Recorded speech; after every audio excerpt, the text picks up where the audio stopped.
Welcome to Dadmode, a podcast that is the triforce of gaming, streaming, and dad life in general. Welcome back, Bearded Nova, and here with Morph. Morph, I want to talk about Halloween. It's coming up.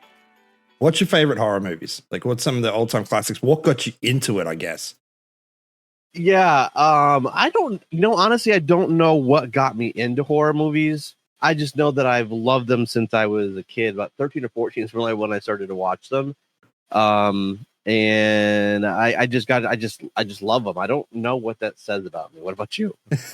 I, not so much as an adult. I don't care for them anymore. So I kind of dropped off around that Hostel, the Devil's Rejects era. That was the era that I felt like we were kind of at our peak. And then from that, it started getting stupid. We got the likes of like the Human Centipede and all that shit after that. And I didn't, and I mean shit.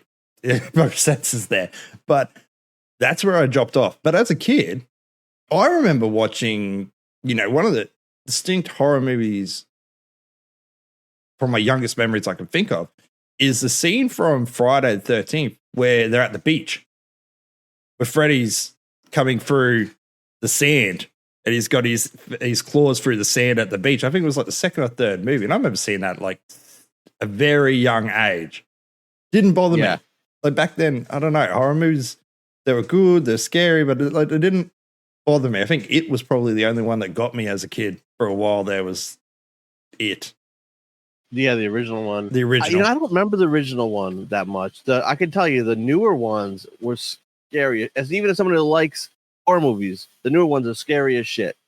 Like a lot, they did a really good job with that. But yeah, Friday, Nightmare on Elm Street was definitely one of my favorite franchises, ever. And I remember like the first one.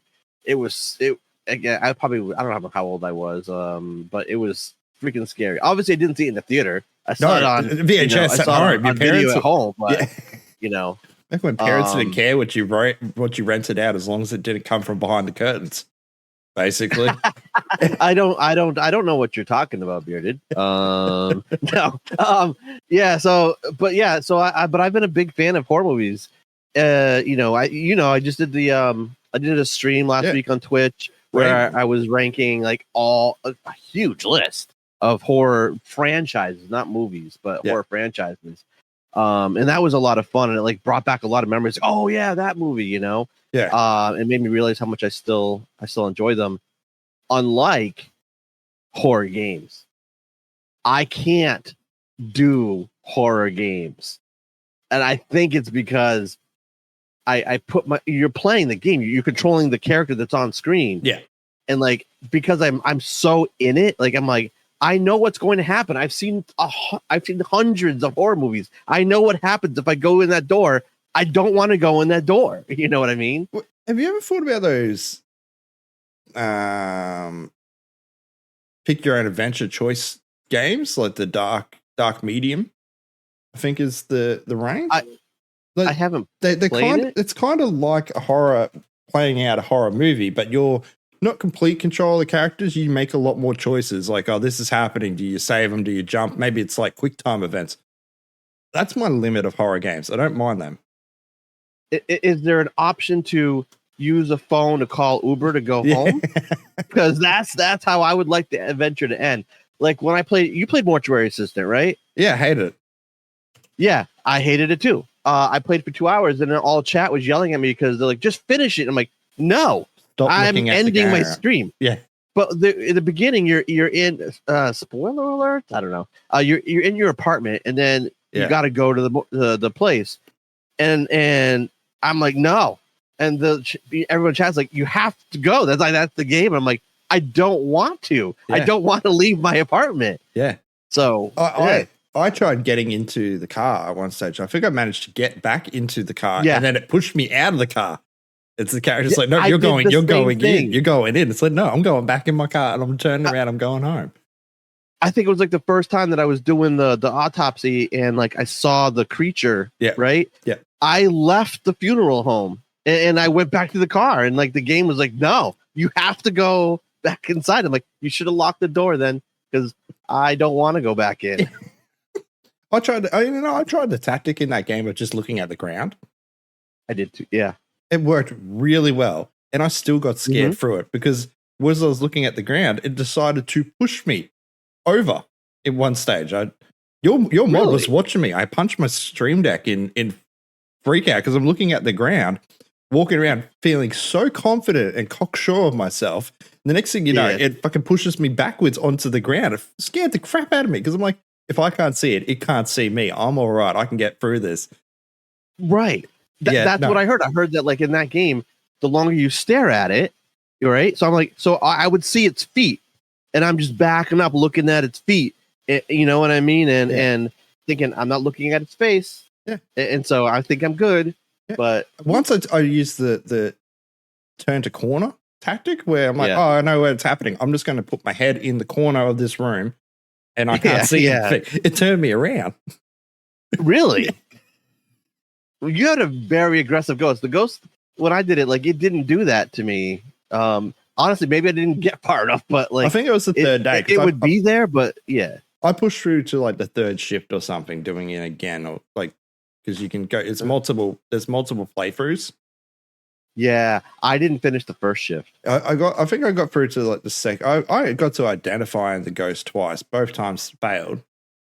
Don't know how. I just was wrong. And then the third one, I don't know, something about drug abuse or something like OD, and like there's a lot of flashbacks outside that game that I was not ready for. In that, I was ready to do that. I was happy to walk through a drug den in that game with dead people, but I wasn't happy to hang in the morgue with a ghost. Yeah. Another game that is very popular that I can't do. I know you said your son does it. Is Five Nights at Freddy's. I just can't. I'm stumbling over my words. I just can't. I can't do it. I've been thinking of playing that in VR. Boring. It's boring, and I can't do it. And I don't know how you do that. No, I think that's a game that I can do. Like one of the horror games I can do is Resident Evil. I have no problems with Resident Evil. If I've got a gun in a game, I'm pretty confident. That takes the horror a lot out of the game. Like I'm like, cool, I can shoot what's coming at me. I feel happy. That's how I feel with it. But Five Nights at Freddy's is one that I'm contemplating. Yeah, doing VR. Yeah, just doing it in VR because you're sitting in a spot, so I could just sit there pressing buttons. Like I know I'd probably have a minor heart attack during it. Yes. But compared to some of the other horror games, I couldn't do that, like Outlast, etc. Like I reckon I could do Five Nights at Freddy's, but Outlast, I'm not touching. Yeah, I played Outlast on stream, and my friend is like, "Don't watch any gameplay clips." Just do it. So of course, I watched an entire playthrough, right? So I knew exactly what horrors were coming when. Yeah. And it still jumped me. I just can't. It's terrible. Did you play The Quarry? Is that the werewolf one? I think it was the werewolf one. It's like people at a camp.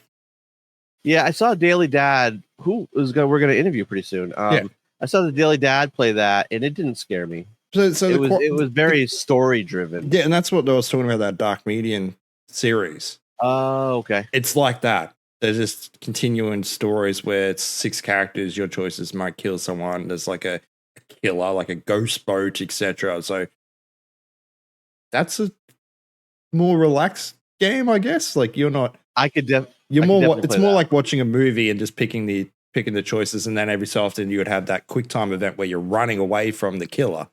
So you've just got to press the right button to make them get away, or if you stuff up, they get caught, they die. So I can do the story games. They're fine. But just about every horror game, I agree with you on the gun. Like I played Evil Within last year, and I was like, oh man, this is terrible. The beginning was rough. Yeah. But then you get out of the first location and you get a variety of weapons, and then it's basically like a stealth action game. And I'm like, oh, this is fine. You know, this is not that big of a deal. PS2 and I were playing a game on Steam called Sprat. I want to say SPAT. Okay. It's all dots in between. It's like Phasmophobia, but with guns. So it's like it's like a bigger area. You go from like little areas to, barns and stuff. Yeah. And you're tracking different types of creatures. Like there's werewolves and there's lots of other creatures around while you're playing it. But the main thing is to hunt down the big werewolf or the big whatever you're after, finding clues as you progress through the place. Yeah. But you have guns. So you have like a guy that's cool. I'm running silver bullets in case we do run into werewolves, because there's other creatures around. So it's not just werewolves. So you might go, cool, I need to make sure I'm good to take out a mummy. Yeah. You need to make sure you're good to take out a werewolf. So you have your different guns with different ammo just so you can kill whatever's coming. And it's just you move as a squad through. Yeah. That felt really comfortable. Like I had no problems with that. Like there was heaps of jump scares and stuff just coming out of nowhere. But I had an M4. It does feel different. It also feels different when I'm doing co-op games. Like what my anxiety level drops way down when I'm co-op. The pressure's off. For whatever reason. What about video games and the movies, like the crossover ones? How do you feel about that? Like you had, like you Dead by Daylight. In general, they usually suck. In general, they usually suck. I'm trying to think of like, and then in this genre, I mean, what's been good? I mean, the only one that's Friday 13th, I think that's dead now as a game. Yeah. Well, you have the one I was thinking about was Dead by Daylight, where it has all the franchises kind of in one. Yeah. But it's not really a horror game. They're horror characters, but like the game's not scary. Never played Dead by Daylight. Really? No. Really? No. I have. I'm terrible at it because you have to be really quick on your timing, and I'm not. So, but yeah, it's cool to see all the franchise characters out there. The what? The reflexes of a sloth. Yeah, that's about it. Yeah, the aim of a blind person. So, other than that, I'm really good. Yeah, but it's cool seeing all the different characters in Dead by Daylight, and but there's not always like the actual character. Like it's someone that looks like Jason, and it was reminding me of like, when I used to go out trick or treating when I was a kid, and all the different costumes that I would put on. And like now that I'm an adult and I have Freddy costumes and Michael Myers and all the classic horror costumes. Yeah. I actually go out when my kids go trick or treating. The last 4 or 5 years, I actually wear one of those and go out with them. Yeah, right.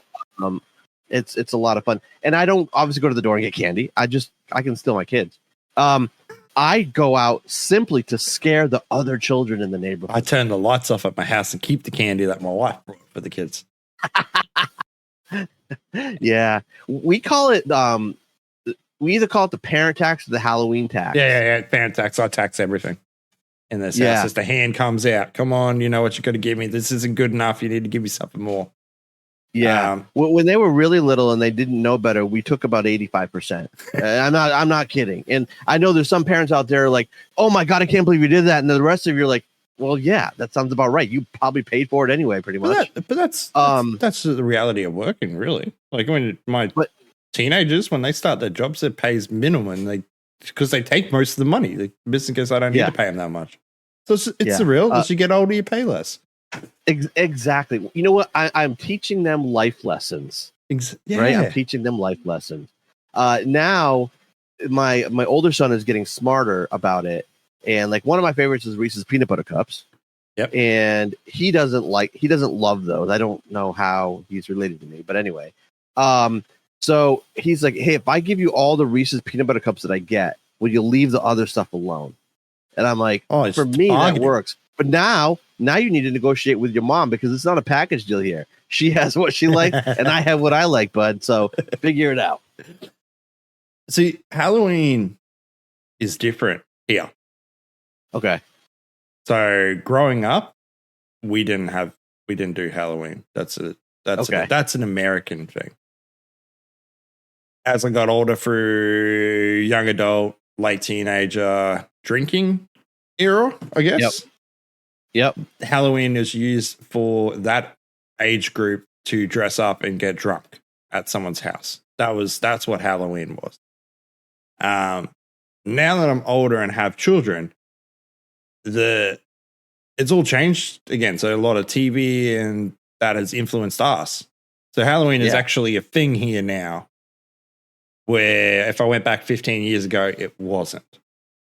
So now the kids get dressed up. And it's not still big. You probably, like, you might go for like our area. It's maybe a couple of houses on each street. That's it. It's not many houses do it. It's like if the light's on, you can ask at the door. If the light's off, basically don't knock. But I mainly stay at home though. I don't go out. I used to do the walk, and I let the wife do that now. But yeah, it's the costumes. I got to deal with kids' costumes each year. Like, they don't know what they want to wear. Then they want to do this, and then they change it. No, stop changing your mind. You just keep the. But the only thing, and I've brought this up with you before, the only thing my children can never dress as is Harley Quinn, though. So that's the. Yeah, you mentioned that. I mentioned that. That's the only character I will refuse them to do. And I've had that conversation multiple times. They don't ask anymore. Yeah. But I've never actually dressed up as horror. You have the girls, and I have the boys, and it's a different mindset. My son, he dresses up whatever the hell. Okay, last year we went to a Halloween party with the kids, and my son went as, what did he call himself? He made up his own spin on Batman. Okay. Like I think he called himself like beach going Batman or something. Put himself in a pair, like a Batman mask with a pair of board shorts and like a sweat, like the skin. Trying to think of it, wetsuit top type of thing, and a pair of thongs. And he's like, "Yeah, I'm going as a beach Batman." I'm like, you just do you, man. You just do you. That absolutely seems like what the son of Bearded Nova would do. He just went with his own thing. Like, I'm like, you know what? You just do you. Yeah, but I've never dressed up as anything horror. No. Yeah, I went as Captain America last year, I think. Oh, that's cool. But that's behind mine. me. There's a bench, and it's like a storage on it, and it's full of Halloween shit. You know why I got it? Because I was dressing for the kids, but because I was streaming, and I was dressing up on stream too. So I had to have multiple costumes for that. Yeah, I want to get one of those pixel screen masks things that Average has. Those are so cool.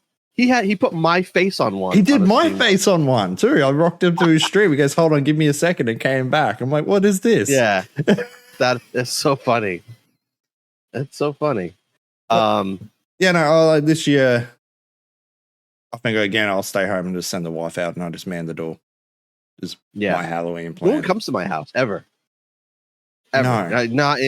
Not in 15 years has someone come to our house. Like, not once. See, before we moved into like suburban area and we were rural, we were on like 10, 12 acres, so no one ever came to our house. So no, you don't trick or treat there because you got to walk, a mile in between each driveway. Like, where's the fun in that? And the kids wanted to trick or treat all the time. That it's like, it's not worth. I don't feel like driving you guys half an hour into a city where you can actually do trick or treating. So it's been only the last few years that it's been a big thing for us, I guess. Yeah. Actually, last year trick or treating, forgot about this. It was great.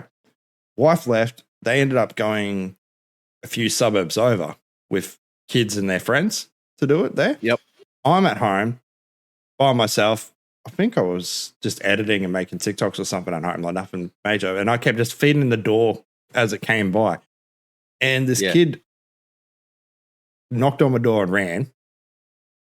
And I'm like, a dickhead, left him be. Come back, does it again. I'm thinking, if you want fucking lollies, candy, just wait and I'll give you some, basically. So the third time happens, and I noticed what he was doing was he was leaving his bike across the road. Yep. So I went and grabbed his bike and put it inside my house. So he actually had to knock on my door and ask for his bike. Oh man, Kid never knocked on my door again. that's funny. Teach him a lesson. So you said your wife goes out with them, so your kids don't go by themselves, right? Or do they? If it's around the area, like where we live, yeah. But like the couple of times last year, she went with them because they wanted to go where we used to live because it was big, way bigger, more houses gave out candy. So she drove them there and then decided to walk around. Yeah. This year will be the same. I don't know. In this state that we're living in, I don't know how many houses are actually going to do it. Small. I don't expect much out of it. Yeah. But our last house, I would just let them go. But the oldest, she normally have a friend or something as well. So it's two or three older girls and then the younger girls. Yeah. So you guys are all right to go by yourselves. Right. I can't wait till I get to the point where I'm comfortable with my boys going. Like they're 12 and now they're 12 and 10. So they're getting close to like me, like being okay. Cause we live in a fairly rural area or suburban area, I guess. Like there's a couple farms in the street, but there's a bunch of housing complexes too. So it's like a good mix. But I'm looking forward to when they go by themselves for the simple fact of I will still dress up like a horror character and then go out, but they won't know that I'm out there. And all of a sudden, what the F is that? You know, I live to frighten my children. I'm that dad. That's a fantastic idea. So I know Bearded, this means that at some point I will have to start paying money for therapy, but it'll be worth it. It'll be worth it. Yeah, you guys don't have private health like we do. That's an extra thing. It's like $10 a month. That's covered. I don't need to worry about that. Oh, yeah. Yeah. So, scarring them for life. And it's memories and skills that they can pass on in the future. It is. They can plot what to do to their own children. You know, because you want to up the game too. Whatever I did, you got to top that.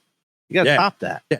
Well, the other thing I was just thinking of, I don't think I'd trust my 12-year-old to go out. My son actually to go out because I just know he will do something fucking stupid. Oh, just know it. He's that child that's going to just push the limits of doing something that he probably shouldn't be by himself without knowledge. And I'll get a call from the police.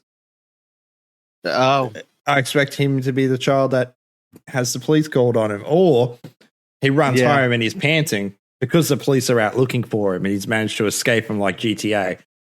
Yeah. I worked with a woman who she had 3 boys and they were all the boy that had the cops.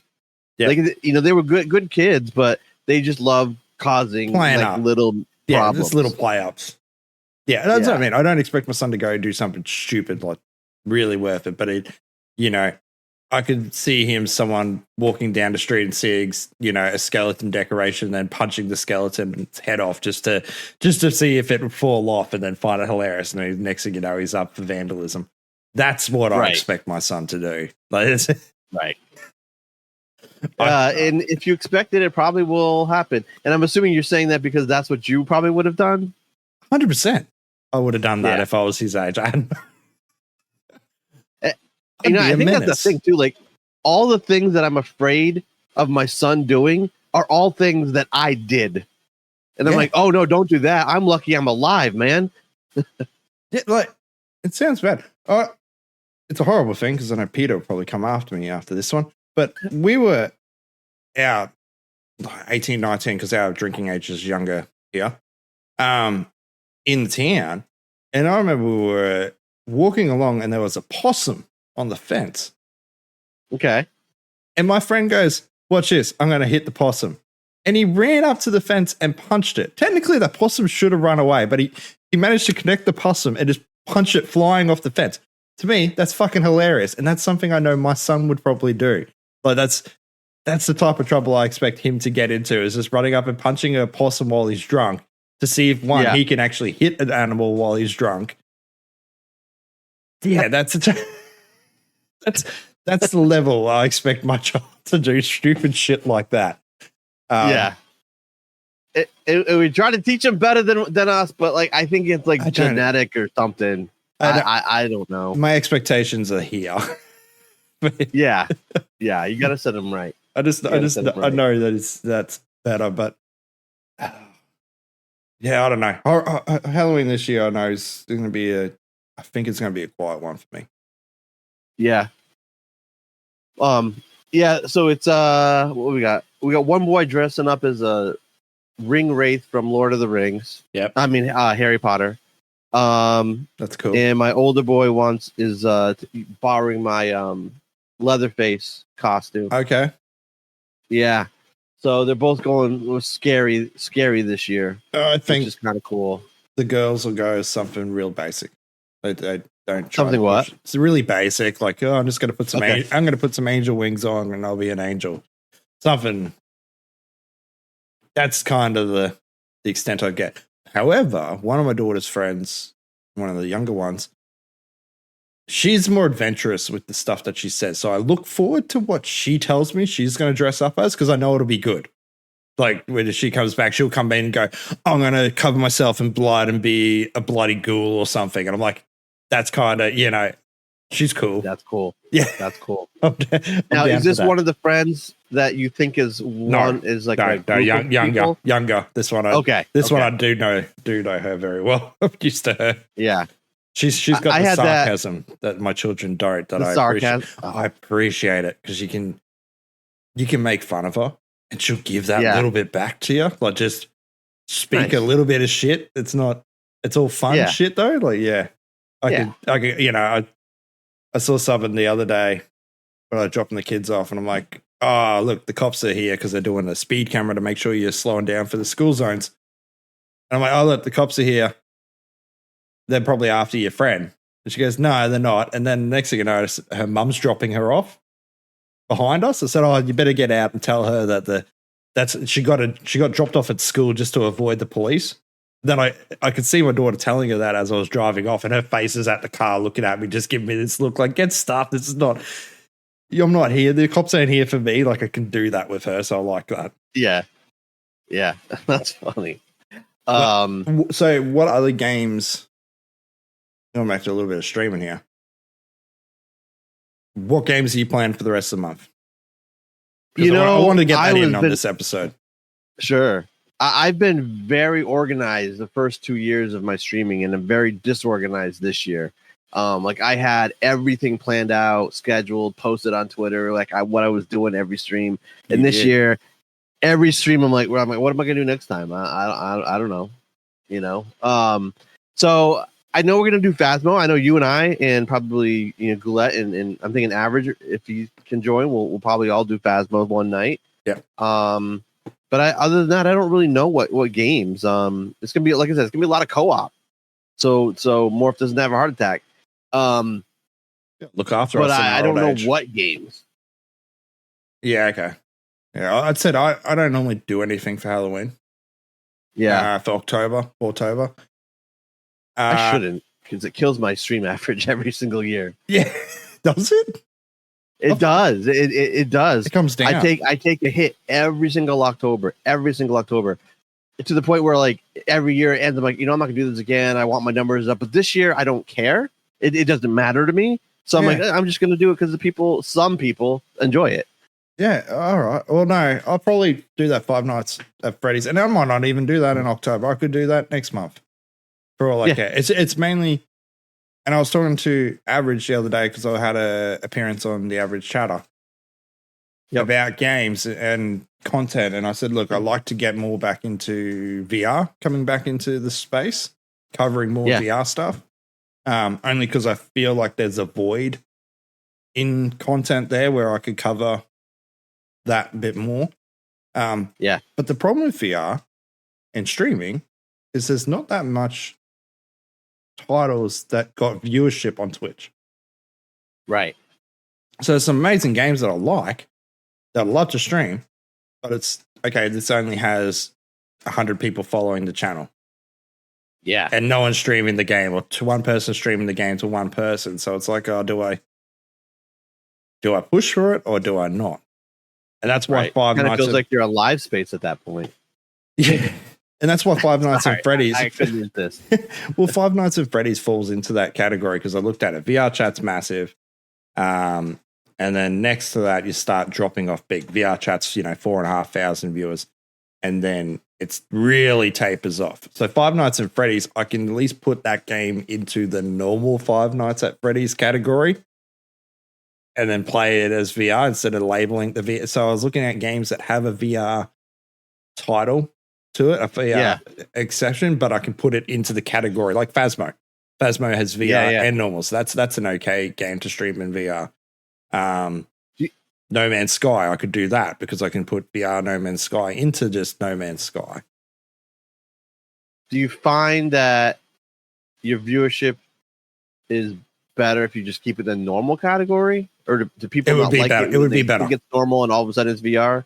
No, I found I've only done it a handful of times, but I found that you get more viewership doing it that way, just because it's the same game, just in VR. So people don't really care. They're there to watch the same thing. I mean, that's I just thought of another horror game I could do for October.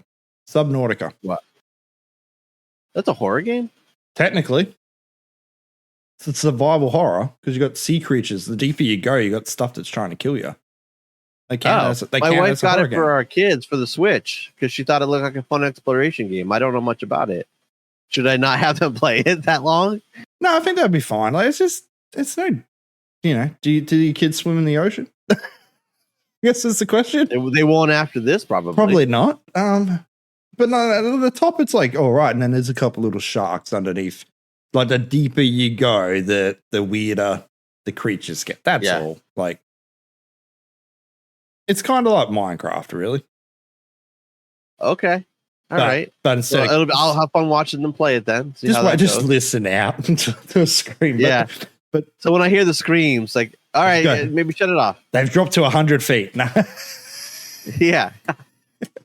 Yeah. But that's got like a level of horror. So maybe I might try that game too now. I'm thinking about it. They've got that first one in VR. You know what they should make VR, because this is a POV game, are two. The Slender Man ones and the one we talked about before, Mortuary Assistant. Good thing about VR is there's some games that you can just modify to make work in VR. So I technically could play Assistant in VR. I wouldn't have the hand controls, so I'd just be sitting, but I'd be able to put my perspective at least into it. So instead of the mouse movement to look, I could set my head as the look. No. So basically for 3 hours, you would just be looking at your floor. I have insane neck problems the next day. I'm going to the chiropractor to sort myself out. Yeah. And then you'd get surprised and like you take the headset off and like your wife is just standing there. It's her feet you're looking at. Yeah. I'm just I don't know. There'd be a hole in this wall behind me. Your family, they could mess with you if you were doing something like that. My wife has. Imagine if you thought you were home alone, or and then your son and your daughter just came up and tapped your shoulder every now and then. That would be funny. I was playing a zombie survival game on stream a while ago, probably a good 9 months ago, and my wife had managed to jump scare me in that. And it's a game that I'm not scared at all. Once again, I've got guns, so I don't care. I just build stuff, drive my car around, shoot zombies. I'm happy doing that. But I'm like this, head first into the game, and she's just crept up to the side of me without me even noticing while I was on stream. Just and she walked past. Jesus. Now, new place, can't do that. I'm in a corner. There's only one way. There's one way into my office, that little area there. So if the door opens, I've got direct eye contact here. Like, there's no way to scare me at this place anymore. Right. Yeah, I remember that. Yeah, you were open all around you in your old setup. Yeah, I had a big open area there. Nowadays, it's 3-foot walkway. So. Yeah. So you can't get scared as much. Hey, thanks for tuning into the podcast today. If you like it, be sure to share it, leave comments, and we'll catch you next time on the Dadmode.